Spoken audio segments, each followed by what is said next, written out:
এই ভদ্রমহিলা 64 years age. ইনি বিভিন্ন গাইনোকোলজিক্যাল সমস্যায় এই বয়সেও ভুগছিলেন। তো ইনি অনেক দিন ধরেই ভুগছিলেন, যে সমস্যাগুলো প্রায় 4-5 বছর হবে। বিভিন্ন রকম সমস্যা, তার সঙ্গে হাতে পায়ে ব্যথা আর হাতে পায়ে চুলকানি ইত্যাদি ইত্যাদি আরও অন্যান্য কিছু প্রবলেম ছিল। তো এখন উনি গাইনোকোলজিক্যাল যে সমস্যার জন্য আমার কাছে ওষুধ খাচ্ছিলেন গত 3-4 মাস, সেই ওষুধ খাওয়ার পরে এখন অনেকটাই ভালো আছেন, প্রায় নেই বললেই চলে। আপনি এখন কেমন আছেন বলুন?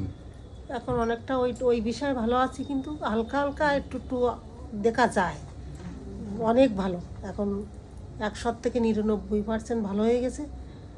আর শরীরে এই মাথা যন্ত্রণা করতো, চোখ টোক সব ভেঙে আসতো, হাত পা সেসবগুলো অনেকটা কমে গেছে। এখন আছে এই ব্যথা, আর এই ঘাড় কনকন করছে, আর এই ব্যথা। খাওয়া দাওয়া যেগুলো করতে বলেছি আমি, যা যা খেতে বলেছি সেগুলো খাচ্ছেন তো? হ্যাঁ হ্যাঁ, ওগুলো খাচ্ছি।